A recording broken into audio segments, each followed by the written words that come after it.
prior to the late 1700s. It was peopled by Lenni Lenape, native indigenous American people. The site on which we're seated now was very likely a hunting ground. And in the 1800s, it became farmland for about a century. And notably, the cemetery was founded in the early 1830s.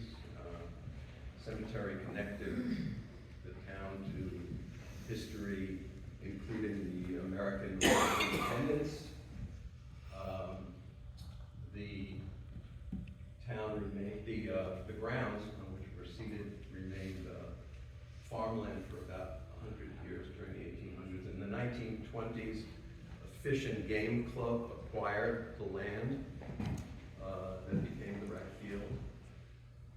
Roman Catholic parishioners founded their parish in this building in the early 1920s, became known as St. John's Church, after St. Joan of Arc.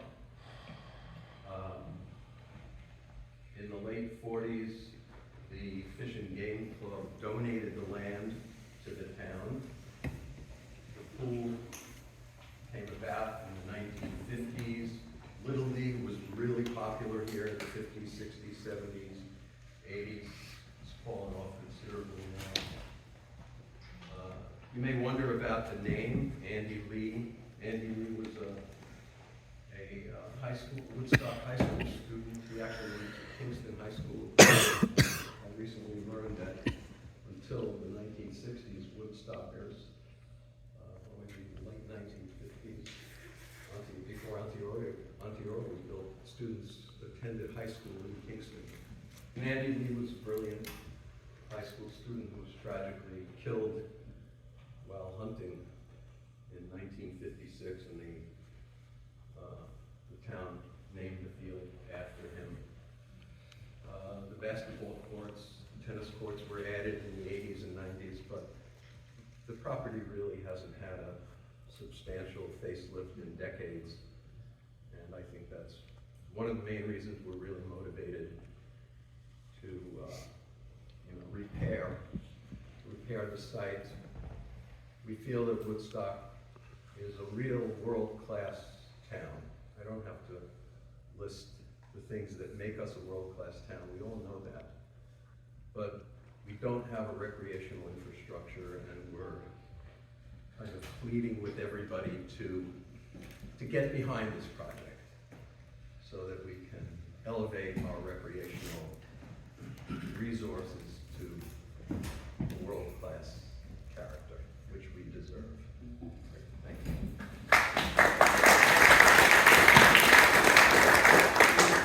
I'll just add briefly, one of the reasons we're showing these slides and taking the time to go through the history is because it is critically important. We're not just going to come here and develop this property and ignore the history. It's super important, it's meaningful to myself, it's meaningful to, I think, all the community members, and so we want to pay honor to our heritage and pay honor to Andy Lee.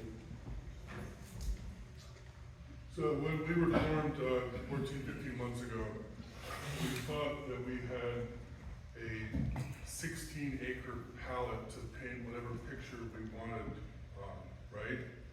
Well, we now know that that's wrong, because a lot of the 4 parcels that make up this campus are wetlands. And we use 2 wetland delineators to define where the wetlands are. Basically here, from here, most of this is wetlands. So we ended up with only like a small area to work with to do all the components that the community has told us they want. It's doable, but it's tight, just so you know. So most people know the current layout. At the end of the presentation, we'll show you the proposed new layout. But here's the youth center, the skate park, the community center, which is the one sacred building that we're not going to alter, except maybe a couple of additions onto it. Current pool, ball fields,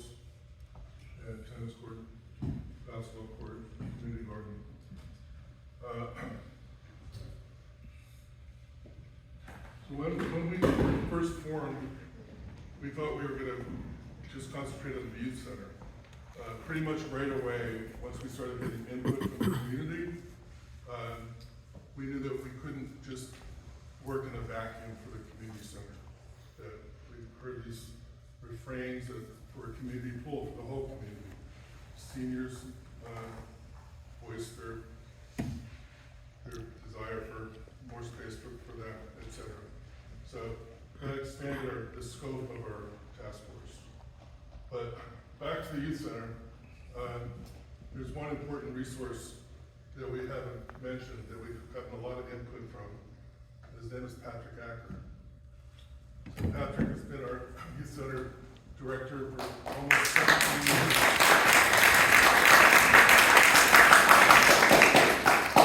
We've entrusted our children to him. As a matter of fact, my sister is a doctor of psychology who's also devoted her professional life to children. And she has a 14-year-old that goes to the youth center.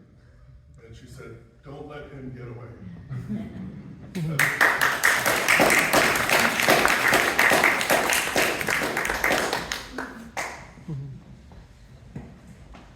So, yeah, I've been here for a while, and I'm happy to be a part of everything.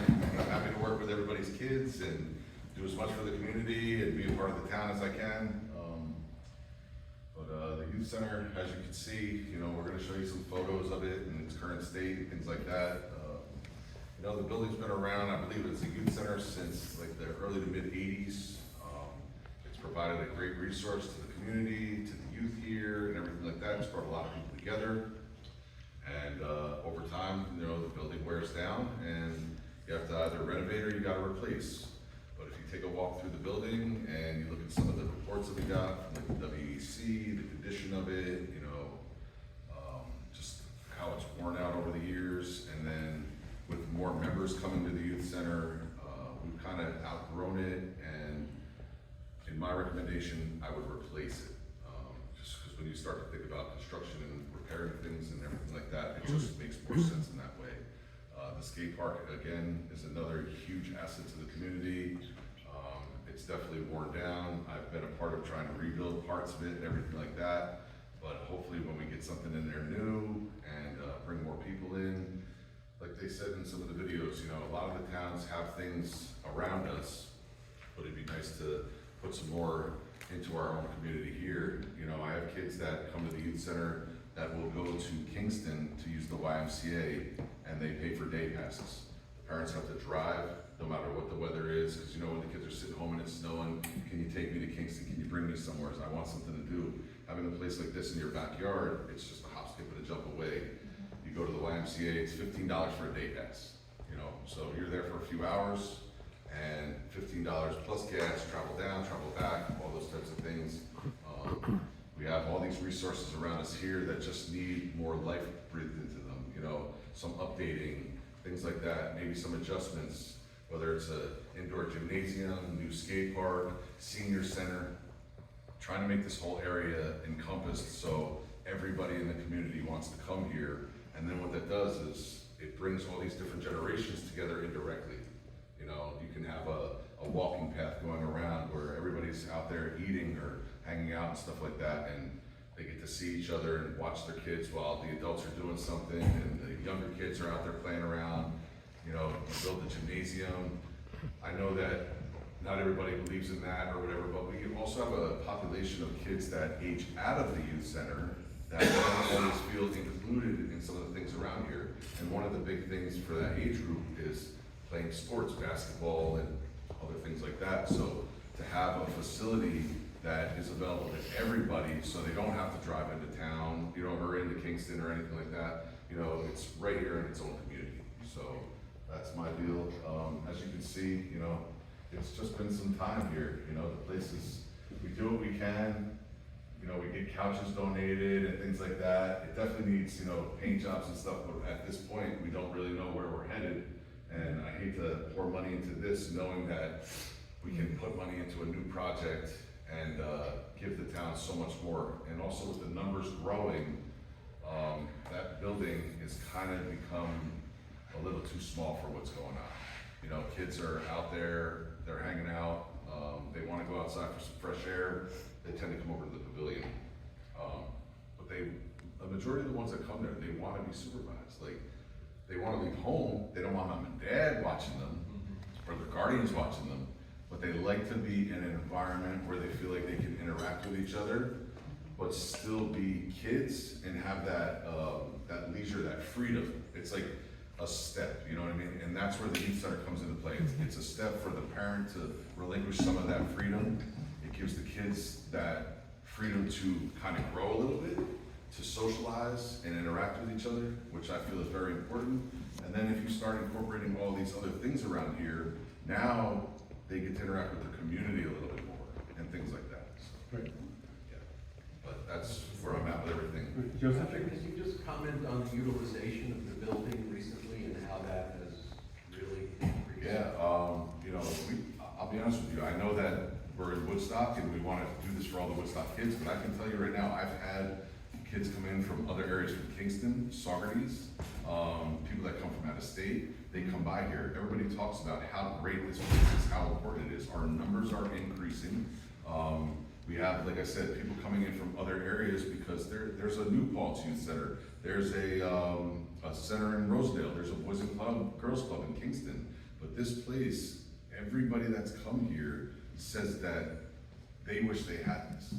There's a feel, a vibe, or whatever it is here that just, we have an all-inclusive. I've had kids come from New Jersey that their parents tell me that they were being bullied there and things like that. And you know, my background is in, I've worked with a lot of behavioral facilities, for maximum security detention, for St. Cabrini Home when it was in West Park, Children's Home in Kingston. So that's my foundation, is dealing with kids that have had all these types of issues or have been through it, family court adjudicated and things like that, where you realize having a place like this is so important. That third space, that place where they can come and feel safe, be supervised, have somebody to talk to, you know, find some resources. I have kids that came there when I was working there in 2007 that now work for me over there, you know, work for the town, that have come back and asked for job references and things like that, you know. I just try to do anything I can and to help out and to teach my staff to do the same thing. And just for that, I really appreciate, like, the job is great, you know, it's provided for my family and everything like that, but it makes me feel good that you as a community appreciate me being here, you know, and I love to give back to that in that way to the kids and then to the community as a whole, because Bill knows and everything like that, so, you know, thank you. Let's call the question for the, so, you talking about this a little bit? We should speed it up a little bit. So basically, as I mentioned, we've been talking to people for a long time. We started out with going over to the youth center, talking to the kids. We've interviewed parents.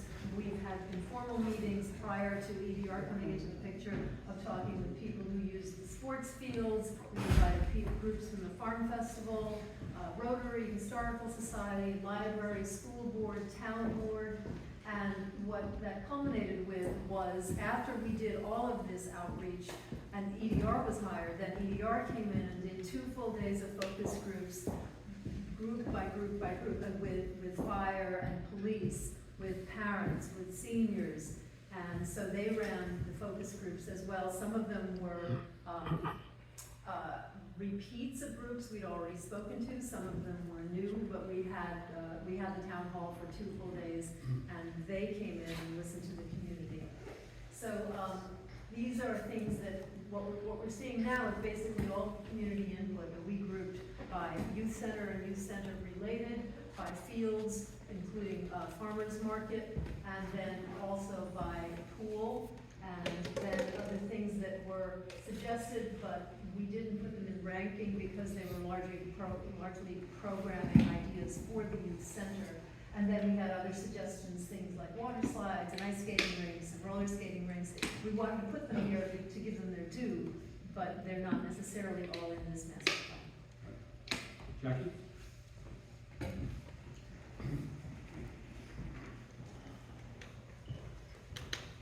I'm really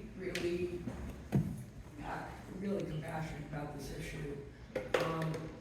Already, you know, the sidewalk issue in town, it's not friendly for people with mobility issues, even for people without mobility issues.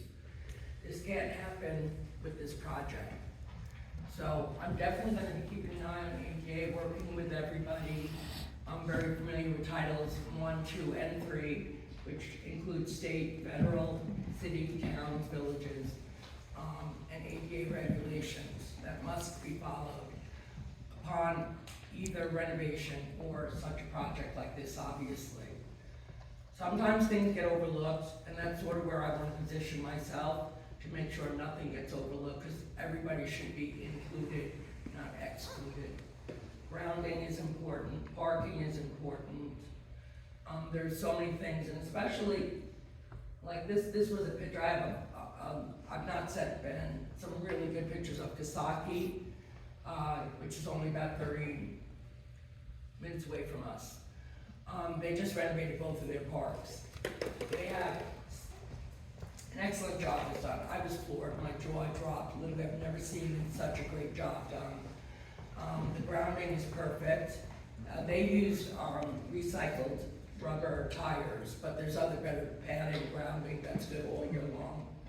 For also mothers with strollers or fathers, bicycles too, not just people in wheelchairs. You're seeing more and more of the state adding into beaches some really nice ramps so people can, in wheelchairs or whatever apparatus they may need to use, enter and enjoy just like everybody else. So the main goal is inclusion, not exclusion. I really want to see at least 2 accessible apparatuses for children. They're really beautiful, like Kasaki. I can't say enough about what they did. It looks so like so much fun. I wanted to get on it. Ramps all up and down. There's no like obstacles at all in the way. And I did talk to the mayor, Mark Evans, to find out what company he went through. So I've been working with Mark Evans and Kasaki to get some good ideas, because everybody should be included. So that's pretty much where I'm at, and my position on the task force right now.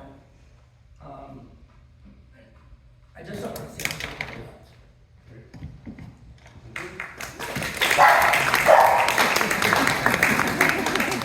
We're just about to get to the main part of this presentation to show you what we are going to propose. But we did send a survey out to all Woodstock homes. You can see sort of what people wrote back, what was important to folks, what was not important to people. You can see the word frequency cloud. You get a sense of what people want from this committee. With that, I want you to all to start to think about what this property can be. And I'm going to introduce EDR to talk about what they want to do. Good evening, my name is Jared Canage, I'm a landscape architect with PBR. We're a New York State-based engineering, landscape, environmental firm. And I have my long-term partners here, Finney Design Group, as the architects. So we're teamed together on this, we're taking the lead on it, we'll handle the site development. And then we have the Finney Design Group dealing with the actual building components. I think it might be good just to recap what a master plan is. First there's the concept, there's the idea, and that's what the committee's been working on. Second is the master plan. Master plan is taking those ideas and putting them in a realistic, well thought out plan.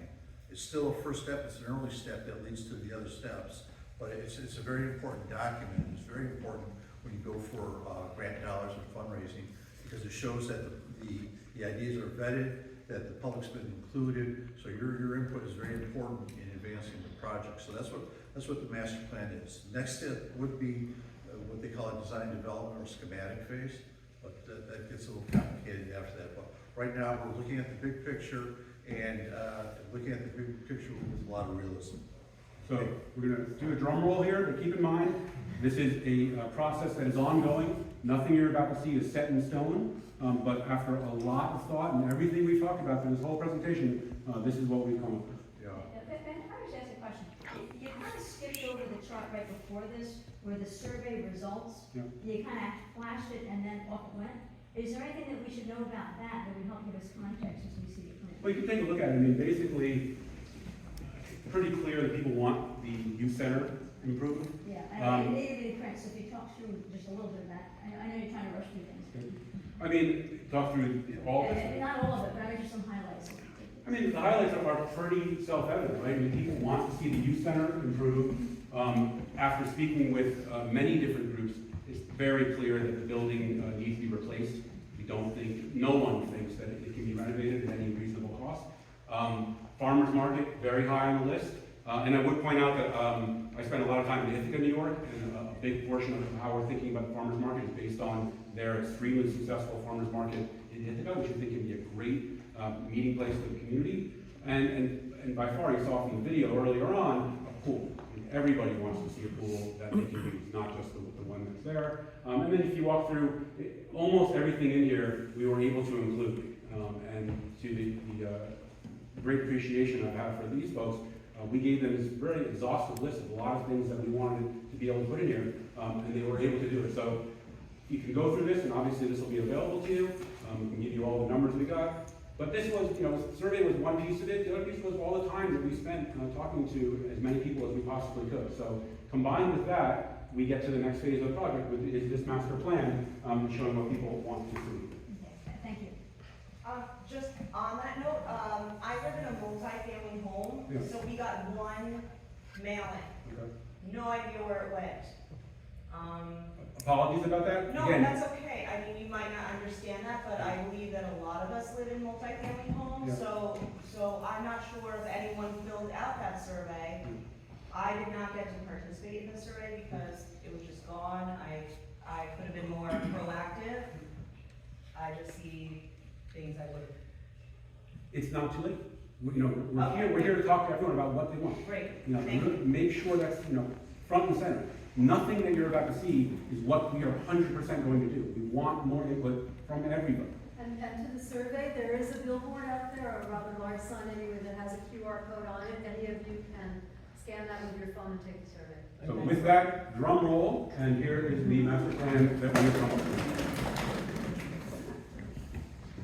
Okay, so it's been said, we went through probably, there's a lot of ideas that went to the cutting room floor on this.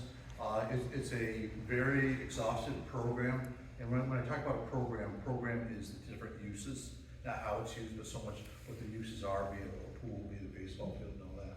And it was a little bit like really putting a puzzle together, because as Peter was saying that, while we do have a big site, we're down to about half that site being buildable, the rest being wetlands, actually federal wetlands, okay? We are gonna have a suggestion for those from a educational wetland walk, nature walk in the back, so they will be utilized and incorporated into the project. But right now, what you see is the developed area right now will remain essentially the limits of the developed area. So let me talk about the different uses that we've applied here and the theme of the design, because everything has to have a theme, unless we can't move forward. So the idea here is that is a village green concept, okay? We heard that it's very important, especially for Volunteers Day and all that, that the green be kept present on that. So what we've done at central to the park is that village green that's also attached to the relocated, repositioned baseball softball field that actually extends that even further. So at the core of the park is still a green area, okay? This represents probably about 120 feet across, still substantial. The building that we're in right now, so we have all the feet out, so let me walk you around the different sites. And we're very cognizant of the neighbors in the design. We kept maybe the more of the noisier uses to the south. We didn't think these people would complain too much. We had a lot of input from the neighbors. We kept the quieter elements to the extent feasible to the north. So we have our visitor center, or the community center with the stage in the back.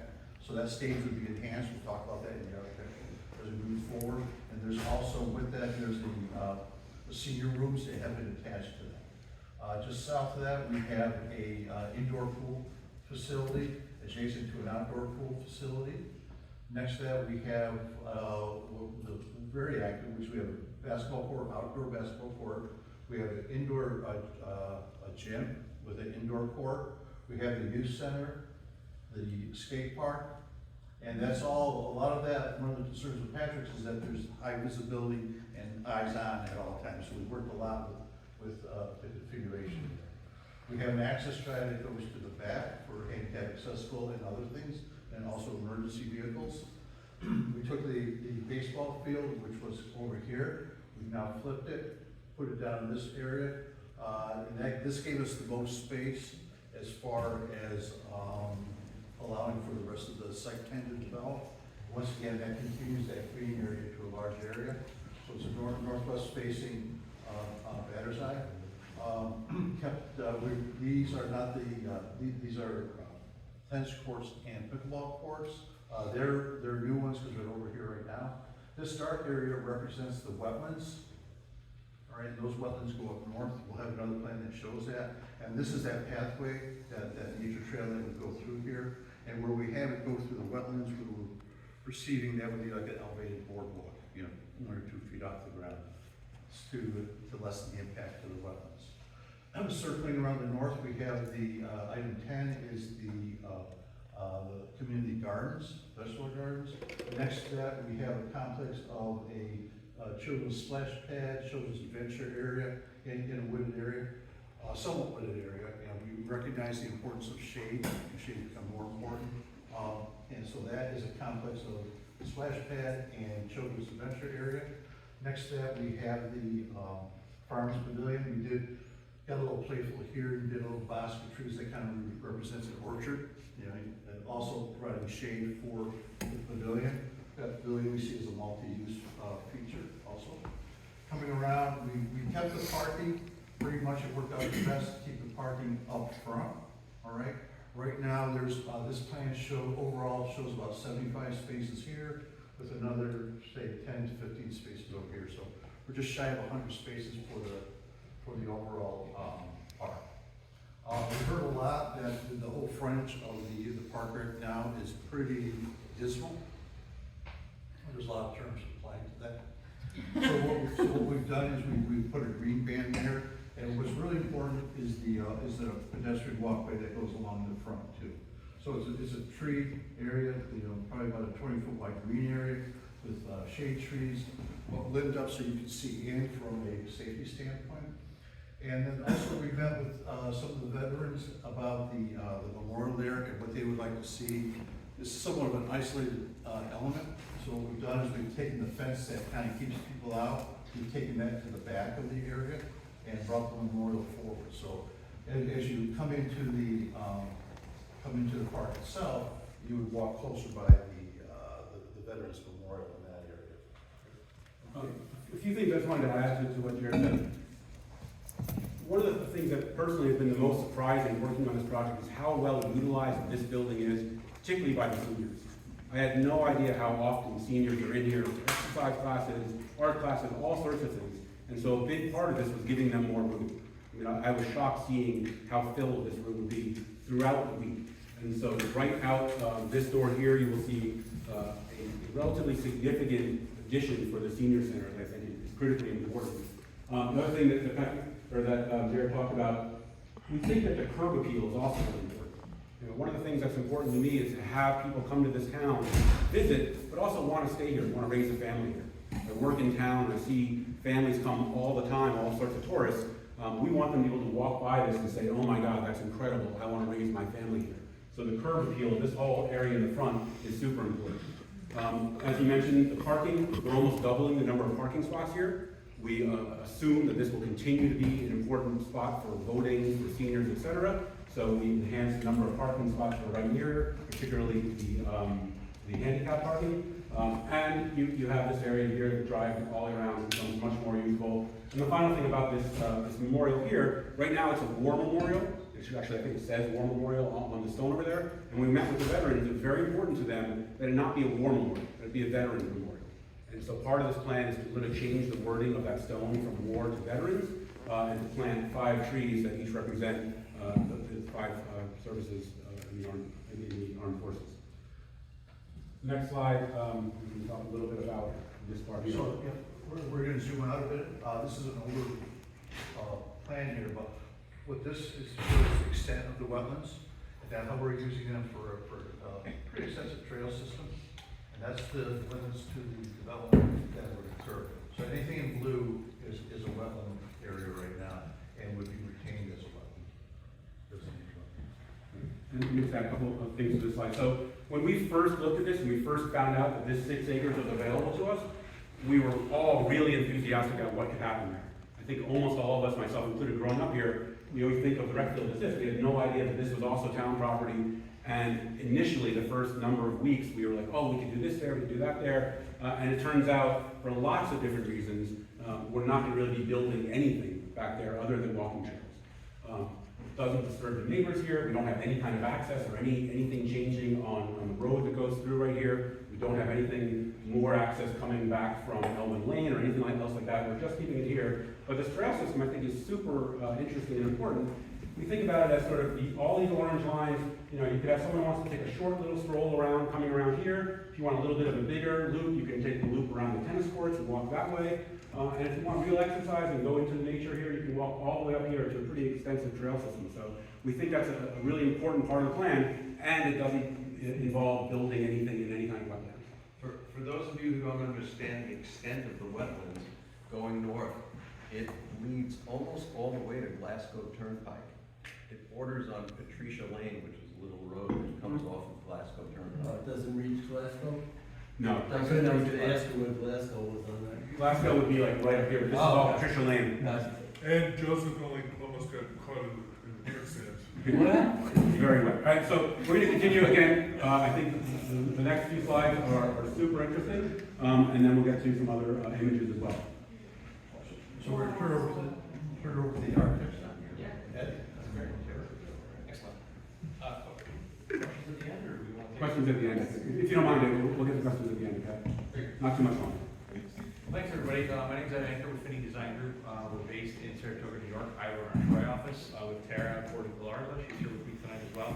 We spent quite a bit of time, like Jared alluded to, gathering data on what we call our programming phase. We take what everybody's thinking about in their heads, and we try and get that into a workable floor plan for some of these buildings that Jared alluded to in the earlier part of the presentation.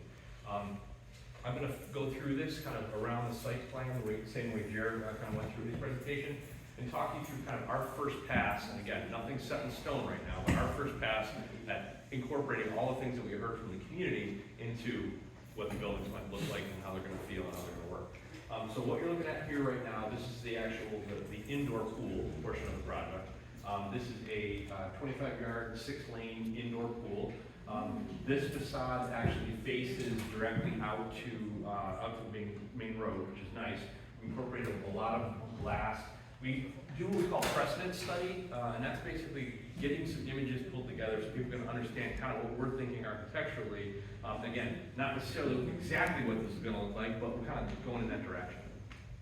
One of the things that we realized early on is that we weren't going to be able to do this entire complex in one or even two buildings. It was going to have to be kind of this thematic assembly of a bunch of different structures on the site, which is really kind of a nice opportunity because we can kind of take a similar architectural theme and apply that in different ways to the different portions of the project. And so at the end, you still have a cohesive final product.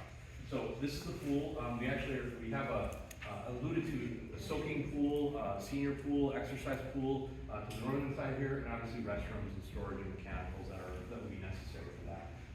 Just back one quick second. The one thing we also heard is that there needs to be indoor restrooms, but also restrooms that are accessible to the outside fields that aren't necessarily incorporated in the building. So people who are coming to the site to use the site during periods of time when it's open to the public can use restroom facilities while having to go inside the building. So this is the kind of in-between space. We have the indoor pool, the outdoor basketball court, and then this indoor gymnasium space. We term this like a multi-sport court or multi-purpose court. We're showing, just for scale purposes, a basketball court in that space. The nice thing about a court, I mean, round and round about how big this building needed to be, the nice thing about a basketball court that's 50 by 84 is you can actually play volleyball flip side this way. You have two volleyball games going on at the same time. We can do a draw curtain down the middle. You can have a full court basketball game going on. You can have two half court basketball games going on. You can strike it for pickleball. You can strike it for tennis. And we've done this many, many times. It works very, very successfully. Understanding that it's not just going to be a basketball court. Just to interject one thing there, one of the things we talked about is putting removable or movable barriers here so that seniors could use it for yoga while someone else is using it for a different purpose here. There's lots of different configurations, even though it looks like a basketball court here, it's not. the only purpose at all. So again, a couple of additional outdoor restrooms that are connected to the building, and then the indoor portion of the building, not so much locker rooms here, but this is connected to the youth center directly. So the kids who are at the youth center can access the gymnasium indoors during inclement weather, or go outside, and they can get right through the two spaces. So, Patrick likes this term, it's called panopticon. I don't know if anybody's familiar with that term. Basically what it is, it's the ability to stand in one location on site and see everything that's going on around you, right? So there's various locations where you can stand on the site and see the entire skate park, but also administer what's going on inside the building.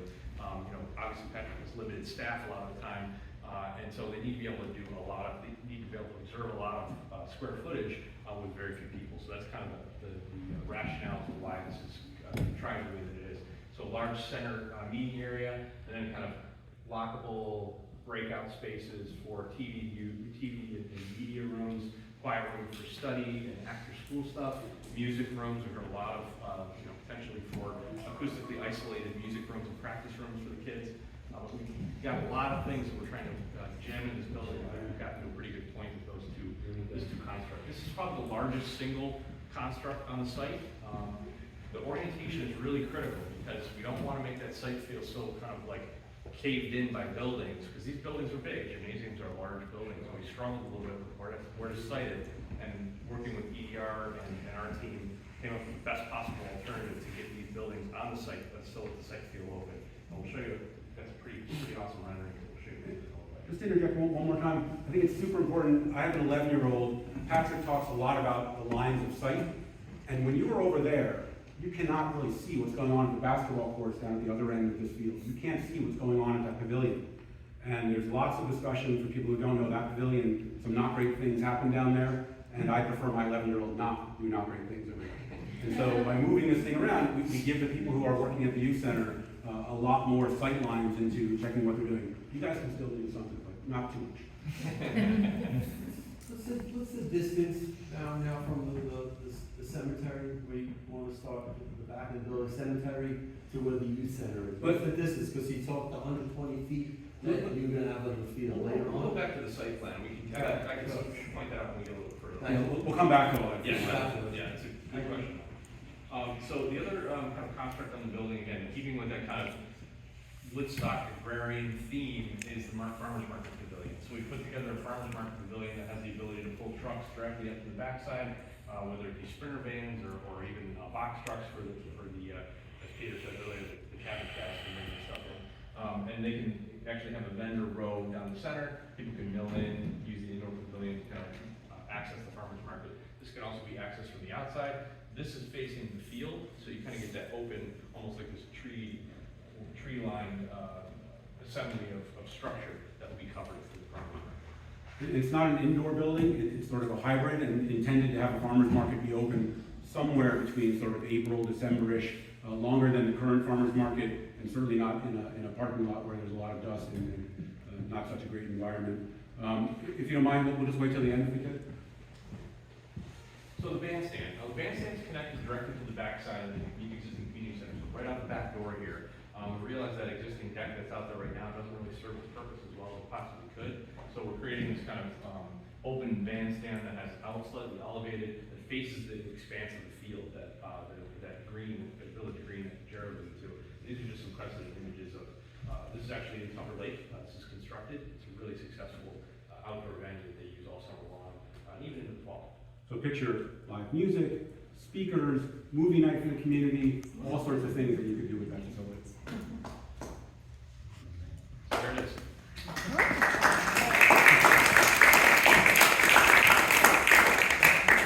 An aerial perspective, a rendering of what this could potentially look like.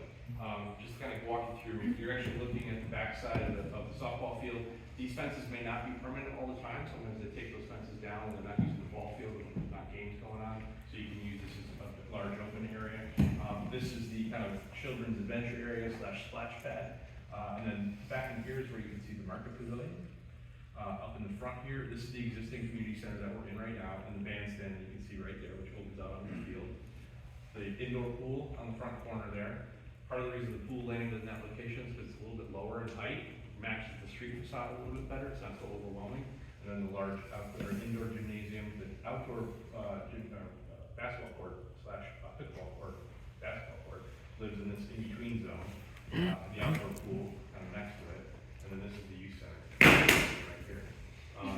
Part of the thing that we wanted to make sure the youth center, the orientation of the youth center is such that on the site plan there are direct parking spaces that go down the side lane, so parents can drop off their kids, watch them go in the building, and then come pick them up when they come out of the building. So there's deliberate, very deliberate, again, sight lines and administration of those things. So,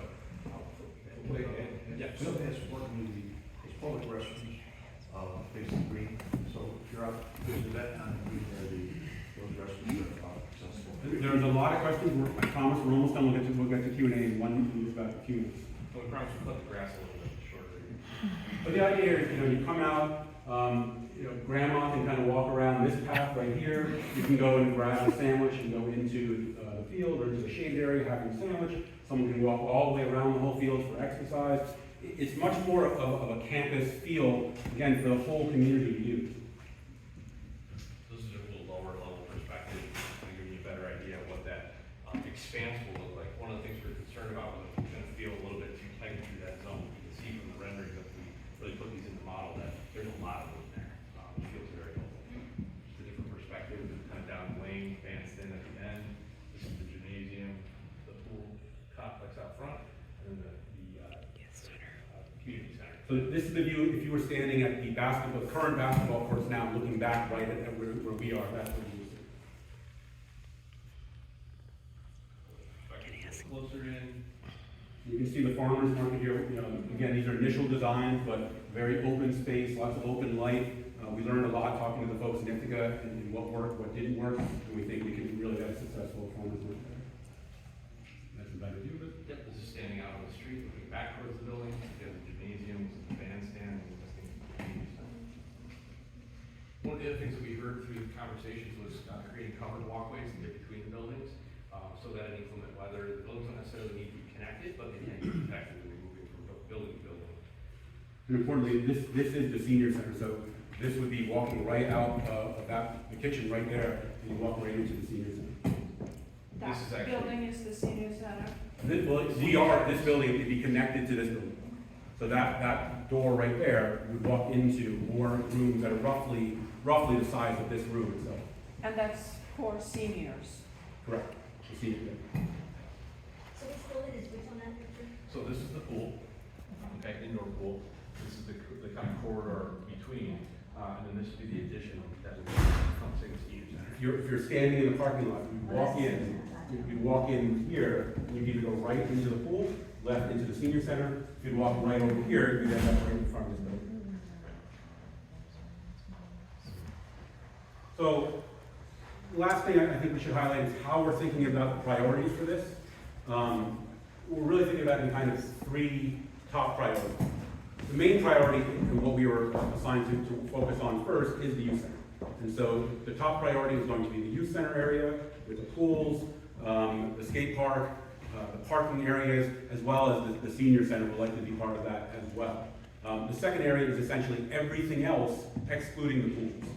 And then the third priority, simply because they're the most expensive, are going to be an indoor and outdoor pool. And what that enables us to do is, we're not talking about this in phases, we're specifically using the word priority and not phases, because if we can do all this all at once, if we find the resources to do this, and the town wants it, we will do all of it, as quickly as we possibly can. And if we can't, this is how we're thinking about different priorities about what's important to the project. Financially, obviously, this is super important. We're not ready today to disclose, or not to disclose, but to just talk about the prices, because we're still waiting for these folks to get us back their initial estimates of what this will be. But we think about the financing in really 6 revenue streams: local, county, state, federal, small donations, and large donations. And we think there are significant opportunities in all 6 of those areas. We can get into more detail later, but many of you may have read about the New York Swim Program, which just last week announced $150 million that went to various municipalities throughout the state. Our expectation, and we've been working with various folks that understand these things better than we do, but our expectation is that money will be refunded next year, and that's a huge priority for the governor of New York, and that means we think there are significant funds available for a pool in our area. But if you take 50 million, 100 million, 20 million? What range are we in? Well, we're really not quite there yet, but I think that, you know, you guys can correct me if I'm wrong, but I think less than, 25, 30 million for the whole thing. And the vast majority of that, or the majority of that, will likely be the pool complex. That's So- fair statement. He's right. And so, we really think this is a once-in-a-generation opportunity. This area has been talked about a lot. In doing this project, we learned that back in 1990, other folks had plans for at least a pool park. There was a local architect that actually designed and had drawings for a pool at that point, and unfortunately, it didn't come to pass. People have talked about improving this area for a very long time. I've lived here my whole life. I've seen lots of projects proposed. I've seen lots of discourse that prohibited a lot of these things. And I'm gonna do everything I possibly can to move this project forward. And it doesn't mean I'm gonna do everything I possibly can to make my vision or this exact vision or anything. It's my view to try to get something done. And I think that we are in a very unique opportunity, given the finances of the town, given the New York Swims program, given various things that we are going to try to pursue. And we've been very thoughtful about how we lay this out. I think something is actually going to get done. And I'm going to do everything I personally possibly can. And I know everyone on the committee, we're going to do what we can to move this project forward. So with that, I think there's a handful of questions. We will take it.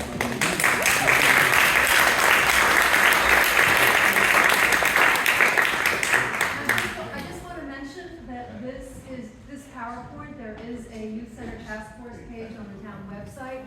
This will be on the website for anyone who wants to go and revisit this presentation, and maybe wasn't able to thoroughly read through it. It will be on the town website. And why don't we have everyone come up? We can all stand up here and answer any questions. So if everyone comes up here. Peter, Joseph, David? Go ahead.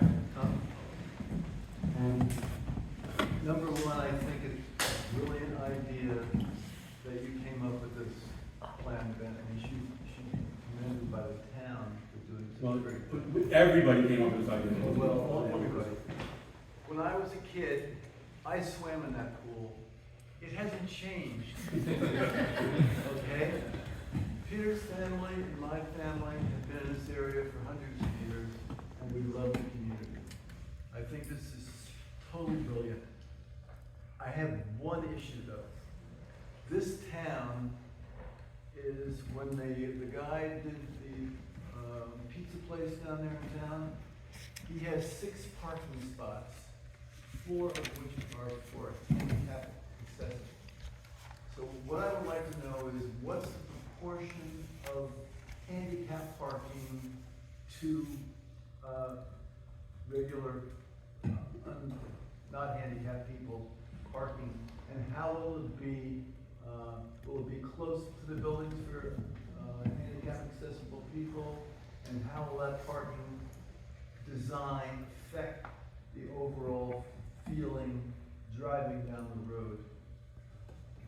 So, what we've done, we've approached the handicap parking from 2 aspects. What we're required to do under ADA, so we're applying to that, and then what works. So, I believe with 75 spaces, we would need between 4 and 6 designated handicap spaces. We provided more than that in the area immediately adjacent to the community center.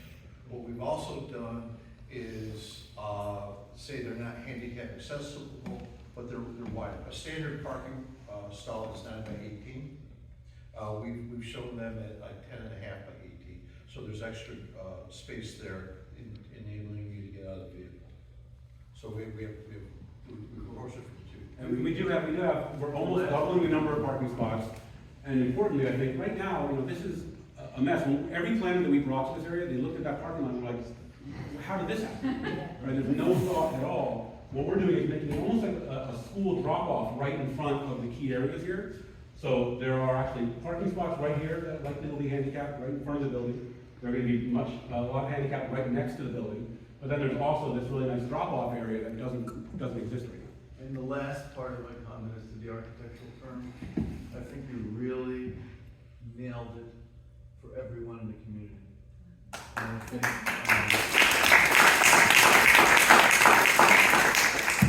I think the character of the town is very important for the exterior of the buildings to look like they belong in the town, like a bird cliff kind of aesthetic. We heard that over and over and over again, and we tried really hard. But it's really, the whole concept, when Ben showed it to me last week, it's really beautiful, and some of the building choices for the pool, for example, are just fantastic. But anyway, you guys should be commended for all of what you put into this room. Dave? I agree you should be commended, first of all, publicly for doing this hard, important, vital work, and I think you all deserve a round of applause.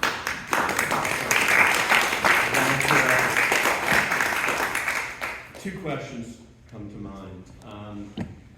Should this level of a capital project, there's gonna be pushback whenever you do even like, I don't know, like a change, one little tidbit, you've got a group on Facebook who will complain. Obviously, that's not gonna dissuade you from doing something big. But shouldn't this go to a referendum? This is the biggest project, I believe, that Woodstock has taken on. And wouldn't you get more buy-in rather than, let's say, a 3-2 or a vote on the town board making this decision? Shouldn't this be brought to a referendum where I think it'll win, but you'll get more buy-in, in my opinion? So our task was really quite simple. It's get together and make a recommendation to the town of what we think they should do. That's what we're doing here. I think in 2 weeks, we're going to present a more formal document to you with cost estimates and things like that. At that point, the town board is going to decide how to move forward. And so we're going to leave it up to you all to decide, how this should move forward, referendum or not referendum.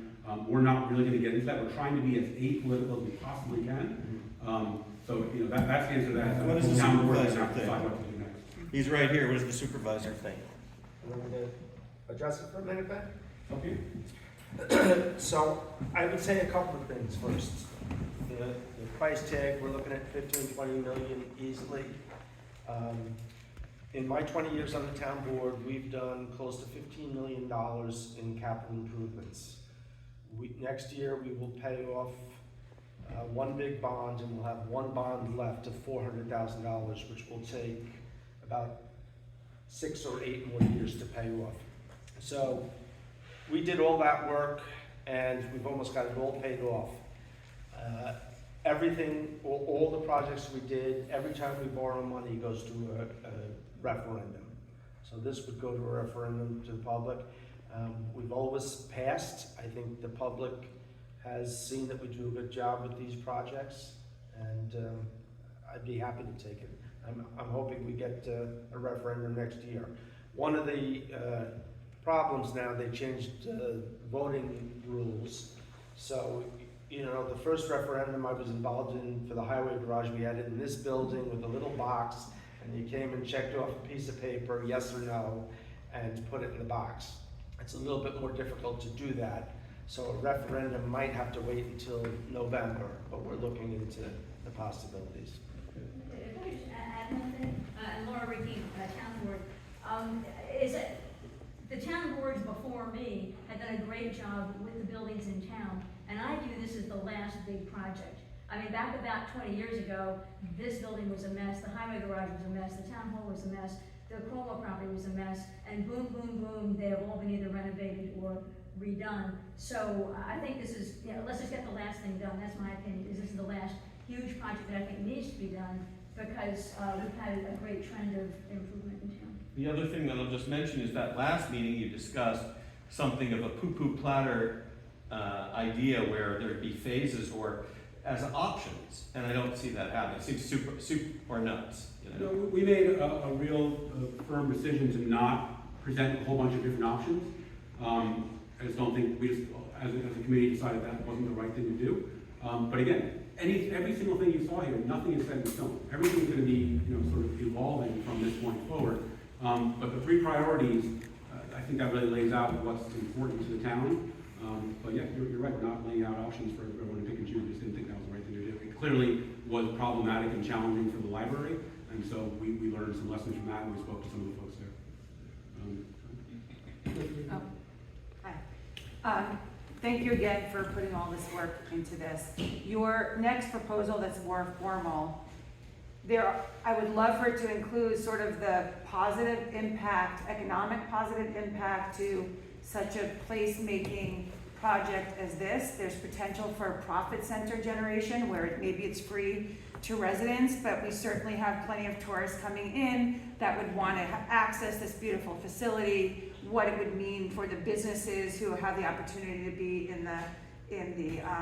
at the farmer's market, that type of thing. And then also the positive impact on the health of our community, on the physical and mental health of our community, the safety for the kids. So I know that we sort of skipped over that a little because you wanted to get to the meat and potatoes of what we were talking about, but I think the why behind why this hub is so necessary. Right now we're a town, we've got stores and we have beautiful nature behind us, and then we have people who live here. What we're missing is that connective tissue, and this is that. And I think that starting with the why first is so important, because I think there'd be buy-in every single place you look. And then also, this doesn't only have to be paid for by asking money to develop it. It can also be a profit center in many ways, from what I'm seeing. The possibilities are limitless and all the feedback. I'm sorry, Dave? My question just surrounds multiple use for the farm market pavilion, because farm market is just going to be once a week, I presume. So It is about twice a week, but we're not going to get into the program of that. The farmers market people that run the one currently, they'll let me decide all that. I just wonder so the rest of the week is just going to be a place for people to hang, get out of the sun. I mean, in general, I think we should say something upfront, is that we decided pretty early on, we're not programming. Right. Our task was to recommend infrastructure. The town will decide. I will tell you that in Ithaca, people rent it out for weddings, there are birthday parties there. There's plenty of things you can do. But I think that the next would be a group great will decide. space with a lot of options. I think that's true for almost everything. Bill wanted to add something. I would just add, actually, I sent you a text, Ben, and you'll get it in a little while. You might call it instead of the multi-use pavilion, because the farmer's market, I mean, once a week is probably gonna be the extent of it, and I agree with Dave, there were dozens of potential uses. And by the way, I think that's true for almost every building we're talking about. Yeah. Right? We specifically went back and forth about talking about this and putting in the images of a basketball court, because that's just one use. There are a million things you can do in there, and I think that's true across many of the buildings. Yeah. You go. Okay. Yeah, I would, number one, say this is fantastic. I'm glad you're on this plan. At first, it was a little daunting, where it looks like a lot of built environment, which is, this is a very open town, an open field. You want to see the mountains. But the architectural proposal of the building types kind of put that to rest. It's a lot, it's not as daunting. The two things that I wanted to build on what you were saying and what that gentleman was saying about, this is a tourist town. This is a town where residents do not come into town on the weekends. They're, I live in town. I live right down the road, and it's a tough, it's standstill traffic.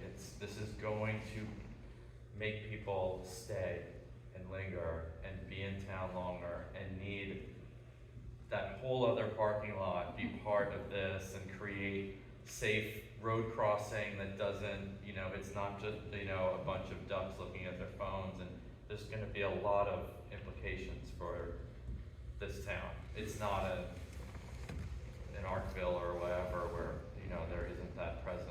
No, agreed. Just two things. One, when I first sat down with Bill about this, it basically said, if this is successful and more people want to go there, that's a pretty good problem to have. And the second thing I would add is, if you go to Ithaca, where again, particularly the farmers market pavilion is a big part, a lot of learnings from Ithaca, they do have traffic people out there as part of the farmers market. In that particular case, I believe the farmers market pays for those people to stand out there, and they have to, if this is successful, It's on the other we'll side. be there. Yeah, the difference is that, that's all, I mean, that's a great example, it's on the other side of town, but, the only other thing is, I don't know, one person, I think it was you brought up the proximity to the memorial and cemetery. And then, you know, the noisiest part of everything is on at that memorial and at that cemetery. And the question for me is like, is there going to be some sort of buffer from some of that activity when people are visiting the cemetery and, you know, doing their own things on their own time? Important issues, I think, right. we'll have to address that Definitely. in the future. Did you have a question? Yeah, I might have gotten here just after, but is the community garden, is there still gonna be one, or? Right here. This is all very cool, by the way. So the community garden, just so you know, we spoke to those folks, when it was built back here, Yeah. there weren't trees back there. Right, And so now, a lot of the plots have been rendered useless I was essentially, just so there, yeah. we moved it up here, and hopefully being in a more prominent spot with more sunlight will make it I better. think this is great also to get more people engaged in it too, because it's closer and there's more sun on that side as well. And whoever said that I swam in that pool as a kid, it's so funny. Every time I'm here, I'm like, God, I remember the tag board. It's like still the same. My understanding is that in the 50s, the Delicio grandfather donated that pool to the borough. But Sharon Delicio and my cousin Diane Maurer were the lifeguards. Yeah, I just want to say, for somebody that at work, I used to teach creative dance to children and work in the after-school programs in New York City.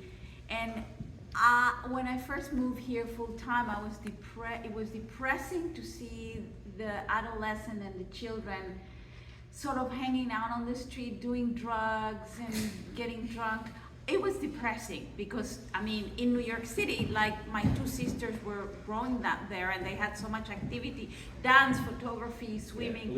This is really great because I think that you need to give a boost to the younger people, the children, the adolescent, healthy, you know, work out, play basketball, swim, go running.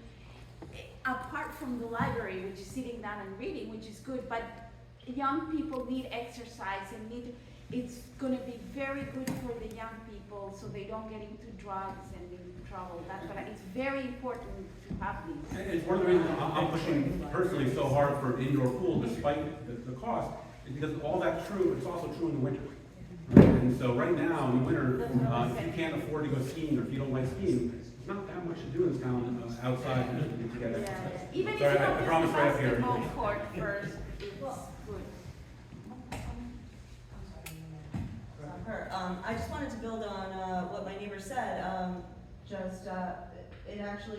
It touched on kind of everything that I was thinking about. So he was talking about the noise factor, which made me think about this pavilion. I thought it sounded awesome with the music we could have, this live music we could have for the kids, for families. It's something we actually kind of provide already, but we haven't even had our second official hearing in our town, right? We had an illegally adjourned hearing. We're still waiting for our second hearing in our town. We have our supervisor, I guess our supervisor has left the building, but we're still waiting to hear, Laura's here, but we're still waiting to hear, right? Well, there's conversations going on before you bring it back to the town, there are conversations. That's fine, so we'll wait for this to come to our calendar again, it keeps getting pushed back and back. So we may not even be able to utilize that while we're talking to our architects here.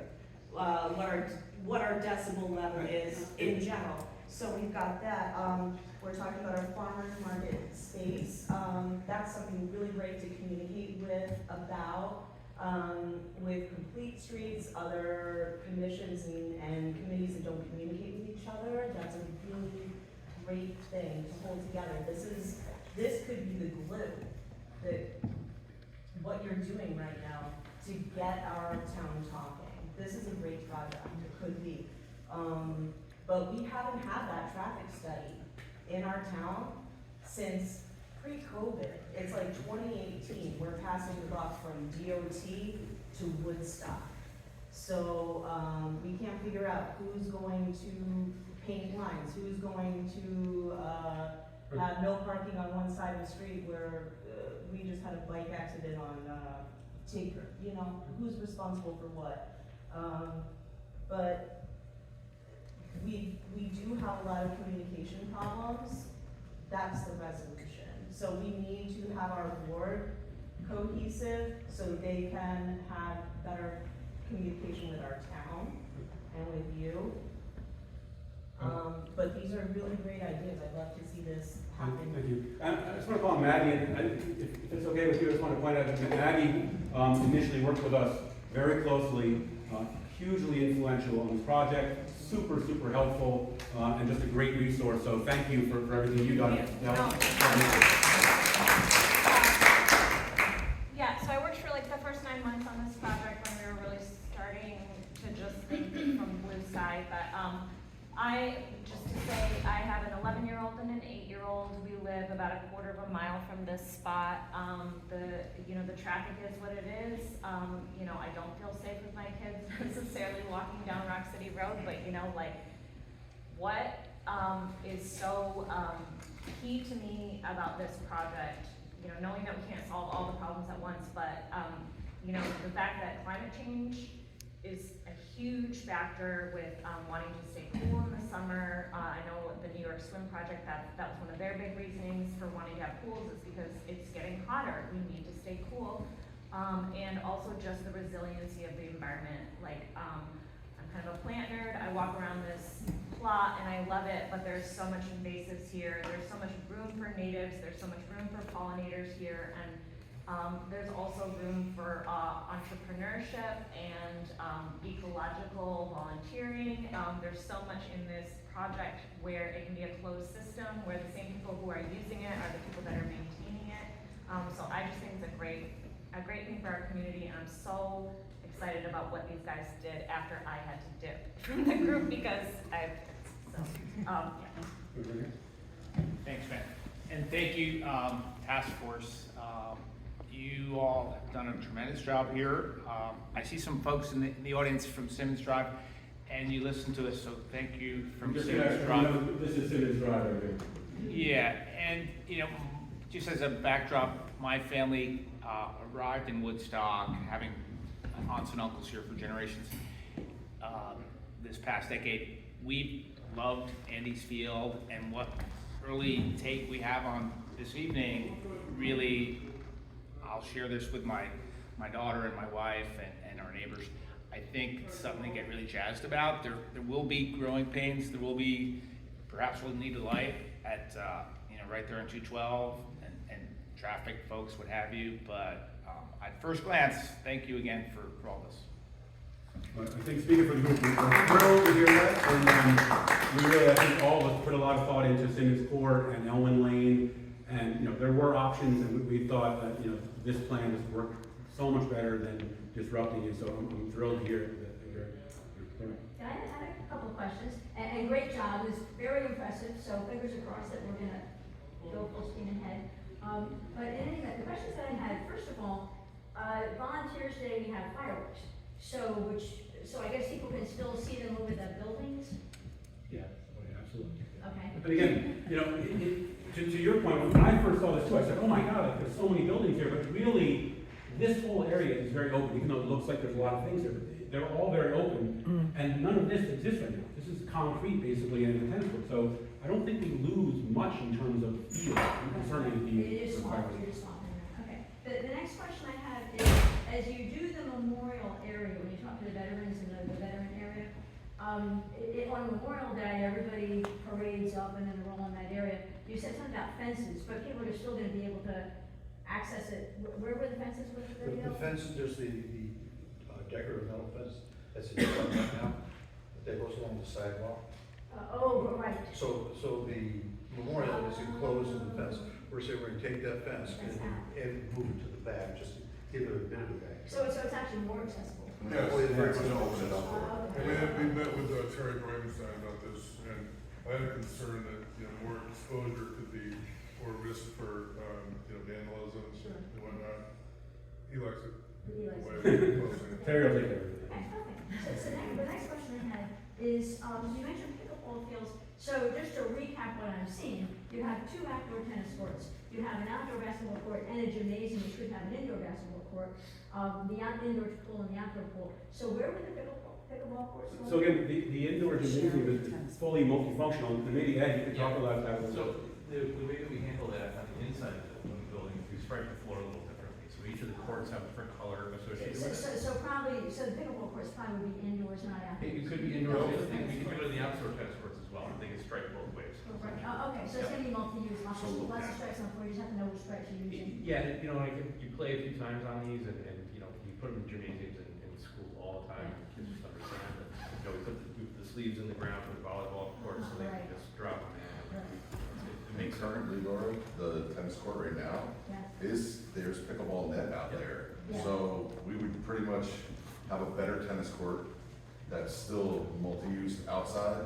And then that indoor gymnasium services basketball, volleyball, pickleball, anything, any kind of events, exercise classes, that draw, the draw curtain, which can separate the two, so the kids can be there playing basketball in the wintertime, and the seniors can be on the other side doing exercise classes and things like that. So, it's a cohesive space. Yeah, okay, and then the other. Well, just one last thing, Ed.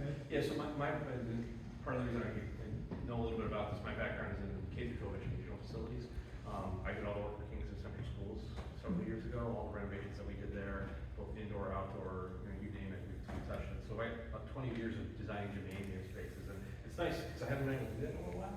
So, there are always a lot of fun to work on.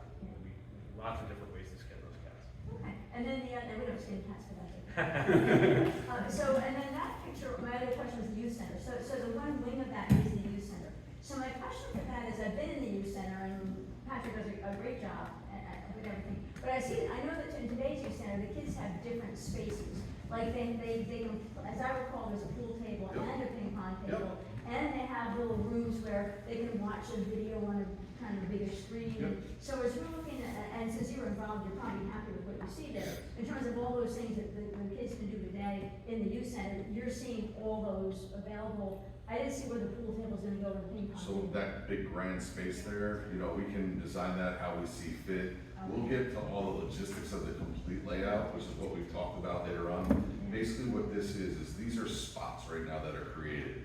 What we're gonna do with those spots by how we develop the rooms, whether we put, a music room, a media room, a study room, a computer room, a TV room, we'll figure all the layout out. But right now, it's a matter of being able to get that spot and have that square footage, and then seeing how we can take that and make it our own. And a kitchen.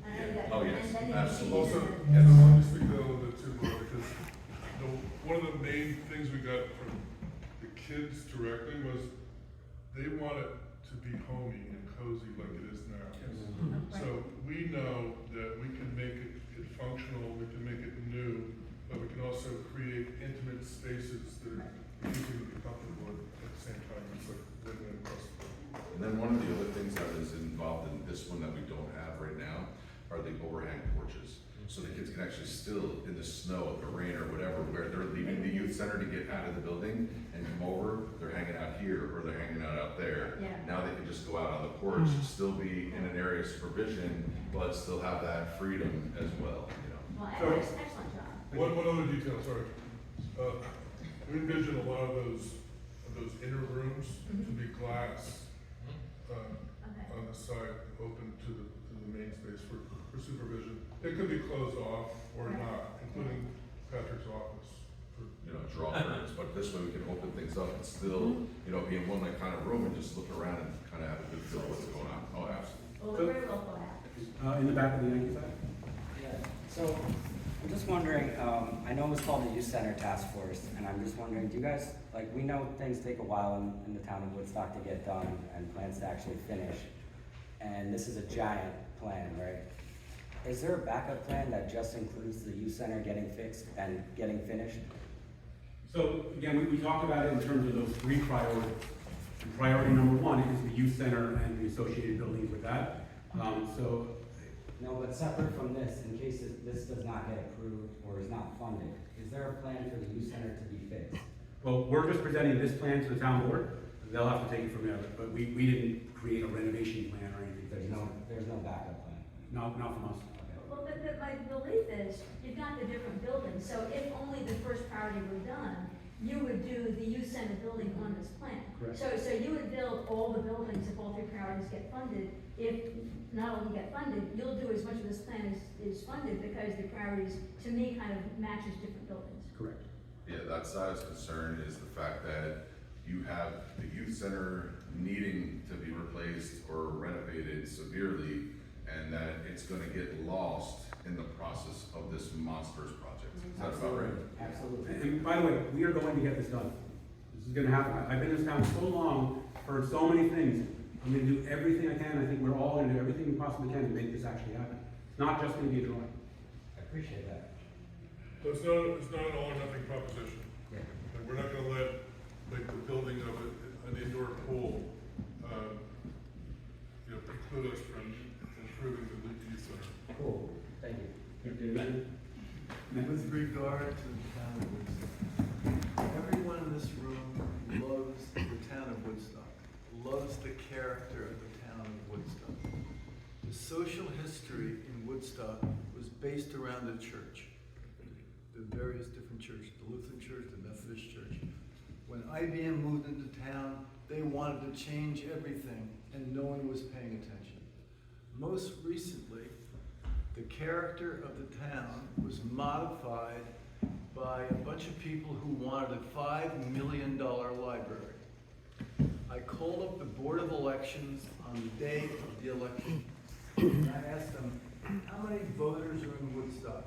They said 5,219. At that time, the tally for the library was 881, and the tally against the library was 690. Library Lane is where the Woodstock Library should have remained.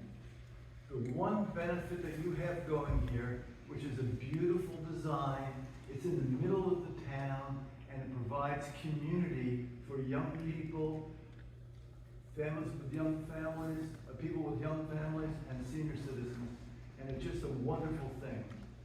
The one thing I would like to see happen is that the town board approves the project and some wealthy donor backs the thing. We're hoping that too. Yes, we all want that. If it goes to a referendum, you might be afraid of what the results are gonna be. You know, I thought, I made my presentation about, I was against the library and I was for the character of the town. This is in character of the town. You went outside the town with people, and you've hired a firm that's willing to work with the character of the town.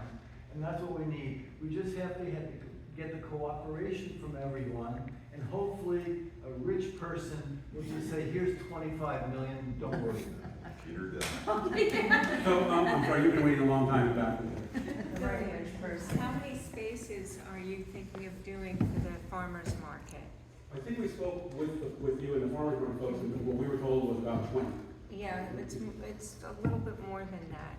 So again, every single spot on this map is going to be evolving as we get closer, but you will drive a lot of that discussion. Okay, because it's more like 24. Yeah, yesterday there was 22. Yes, Or what? 23. It was 23, but the week before it was 24. No, I think she's talking about youth. Which was our biggest market. The other thing too is if someone comes with a food truck, where would they be able to park?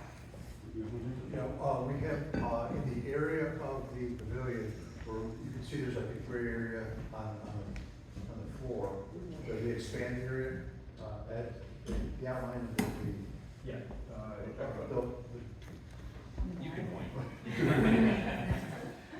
So this represents, so we're looking at two aspects for food trucks and other. This is an expanded paved area, so we'll have this area here, we'll develop probably a courtyard.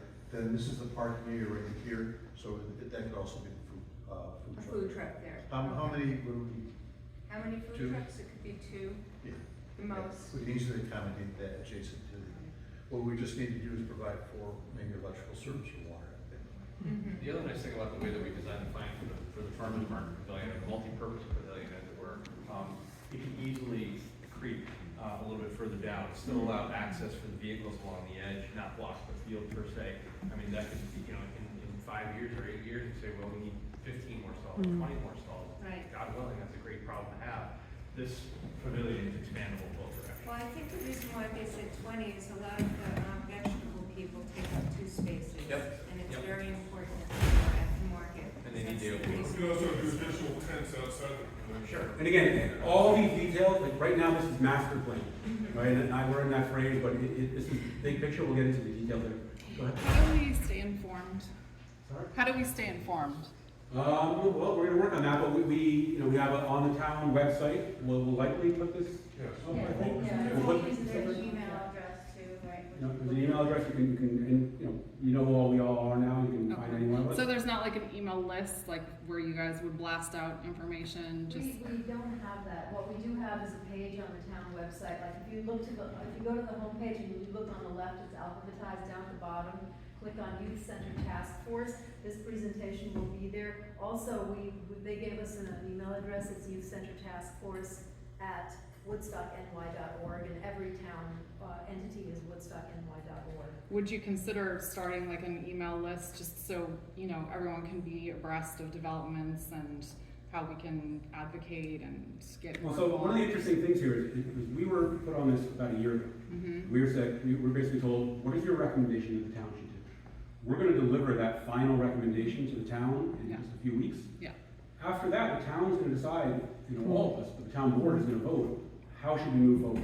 But At it's- that point, there may be a different group assigned, we're not sure exactly what's gonna happen in the next steps, but right now, our job is to present what we think is the correct infrastructure plan, and then after that, we'll figure out the next steps. But there's gonna be people that know more than others, like, I'm just wondering how we all, actually support this, to the best of our Just ability. speaking for myself, as Ben said, once we present this to the town board and the town board makes a decision, if they do decide to follow forward, then some of us may actually join a new group which is focused on fundraising, grant writing, working with architects, and at that point, other people have come up to us during these meetings and say, how can we be involved? Yeah.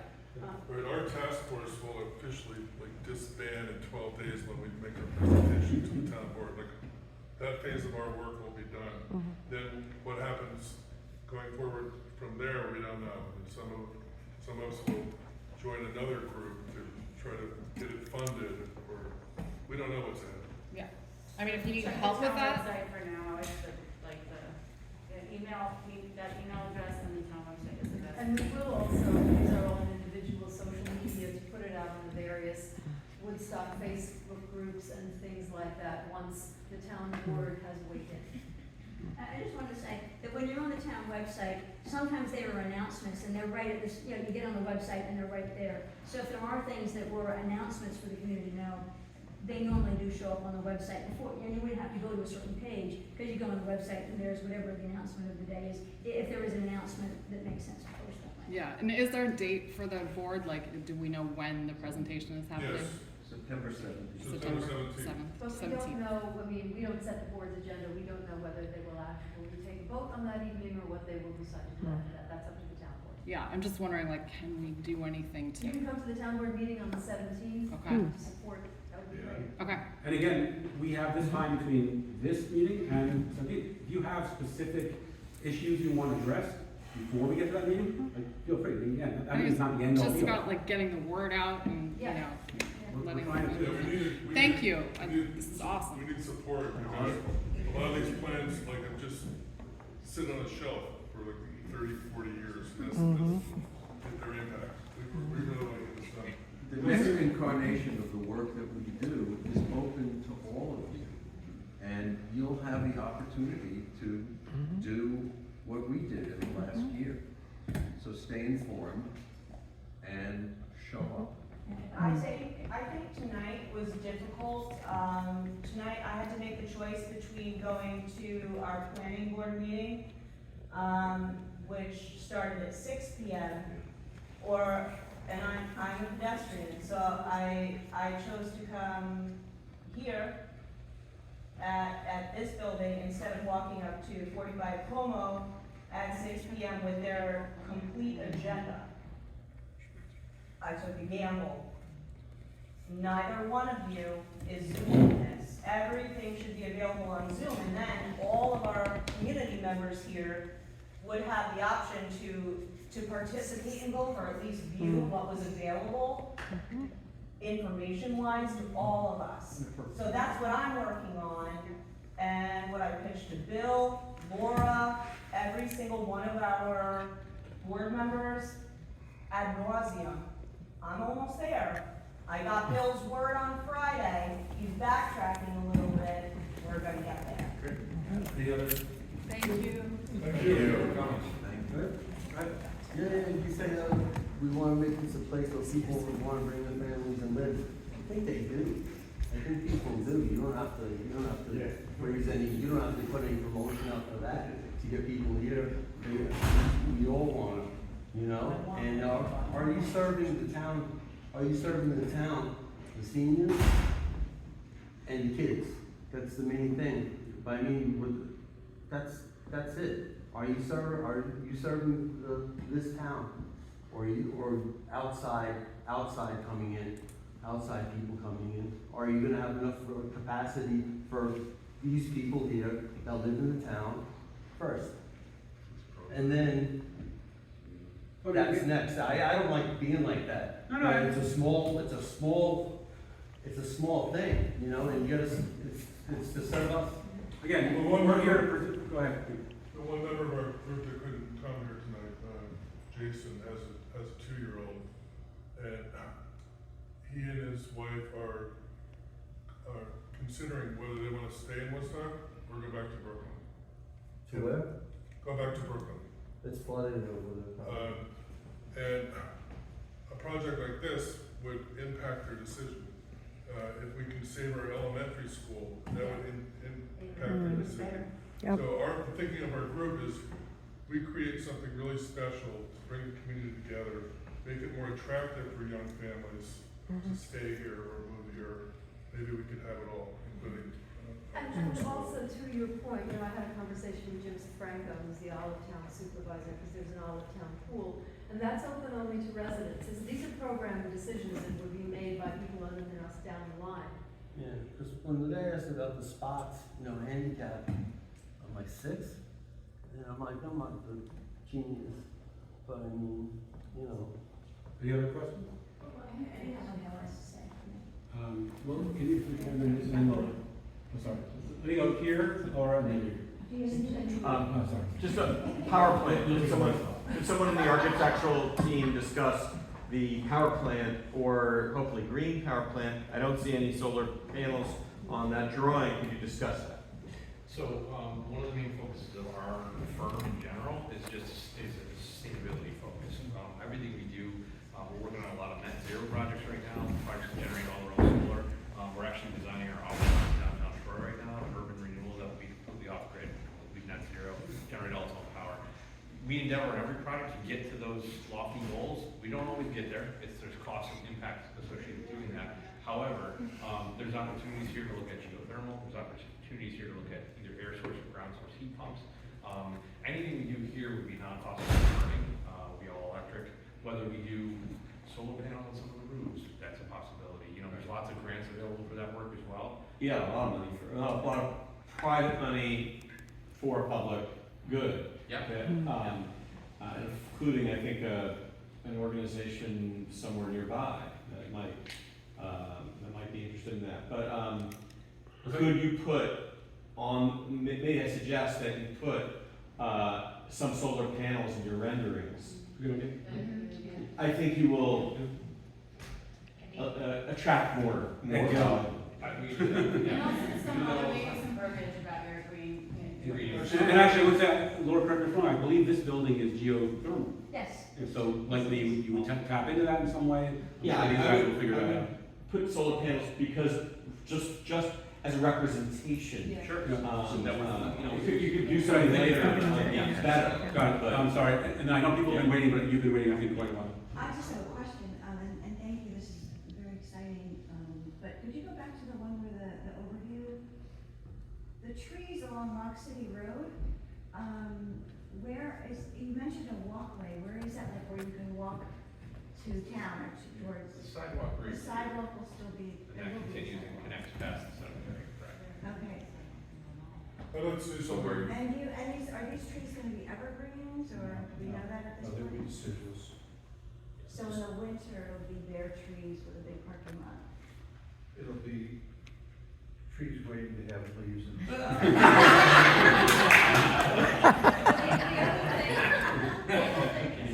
Yes, well,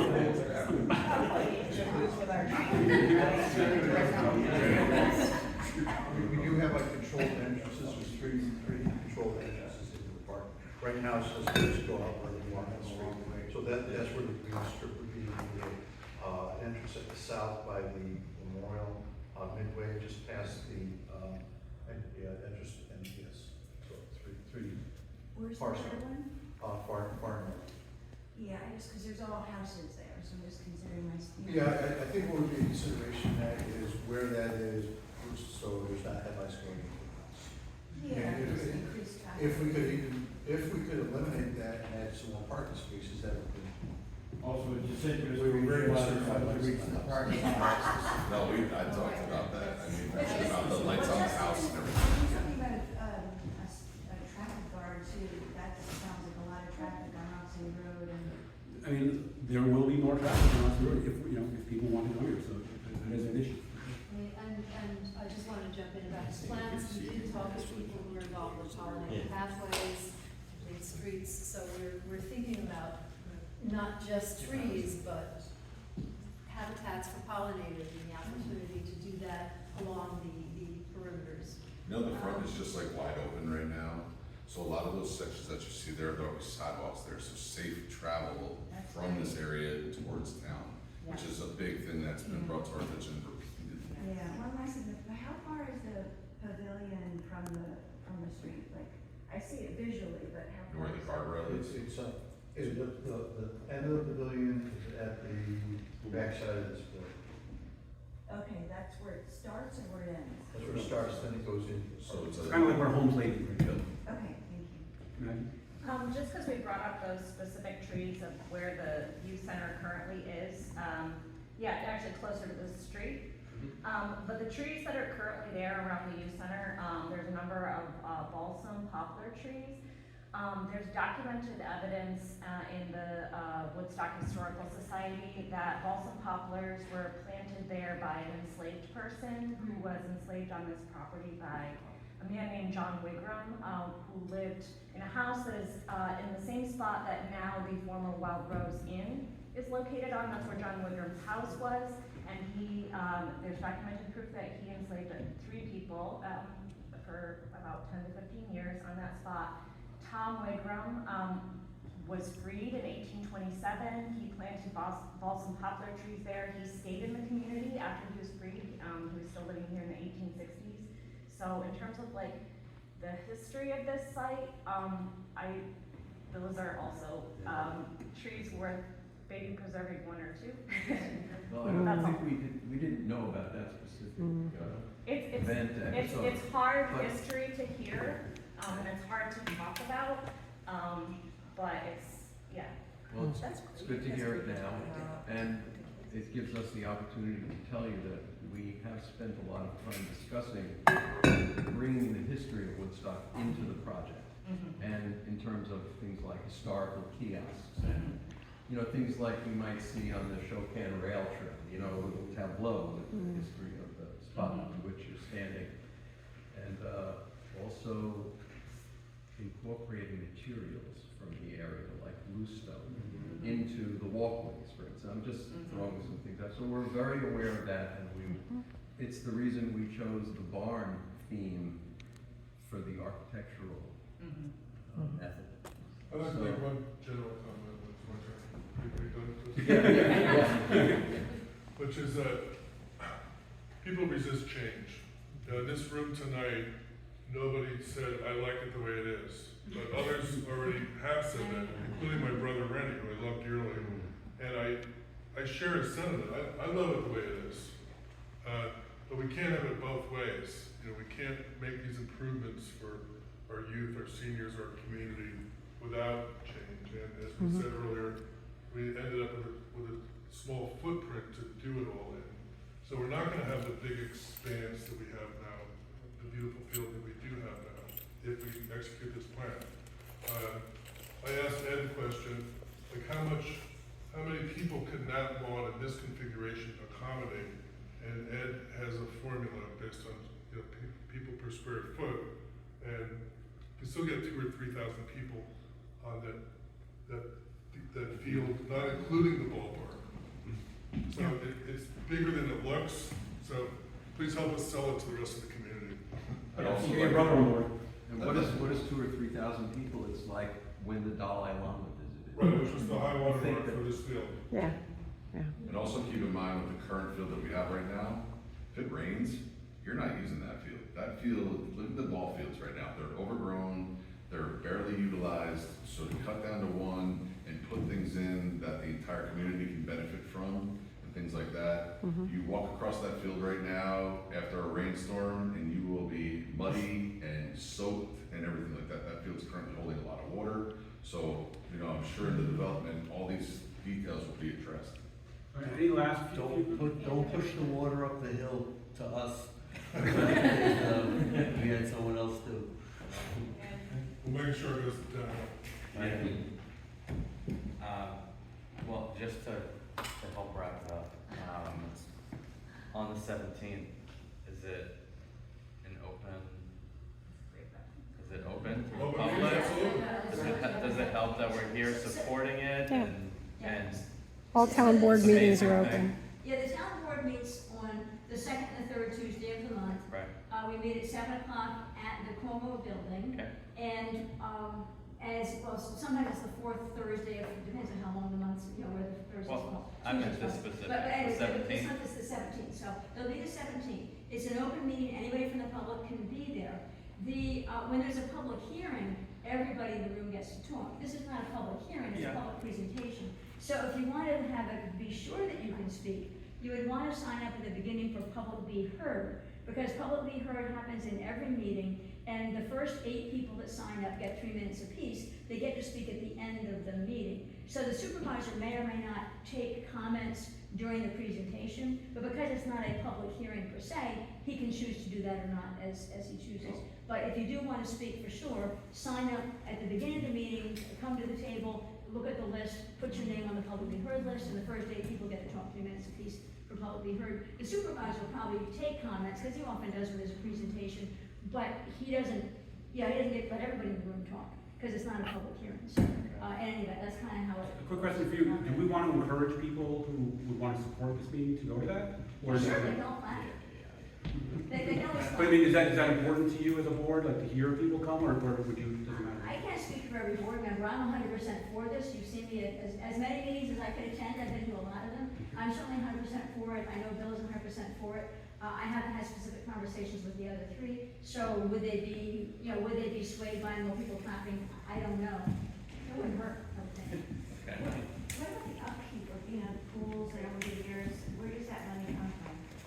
Super important question, and again, these are sort of things we're gonna have to discuss going forward. Our job is to recommend the infrastructure. Clearly, there will be more costs, but there are also plenty of revenue opportunities. There's a lot of different possibilities here, but we're not gonna really get into that too much, other than, we'll talk about what the costs of a pool are, what the costs of some of these things are. But I think those are gonna be discussions beyond this project. And also just to add, the person who's been consulting with us regarding grants has told us that there are possibilities for operational and maintenance grants out there. And in our fundraising, we're gonna try for the capital fund too. I just wanted to say, what a phenomenal thing that you guys are all doing. And first, I thank you, and I really appreciate the input I've been allowed. And I think it's great that you're bringing historical things into the mix. But you should know that what you're doing here is historical. And again, I'm really proud of you. Thank you. Thank you. I just want to say that employee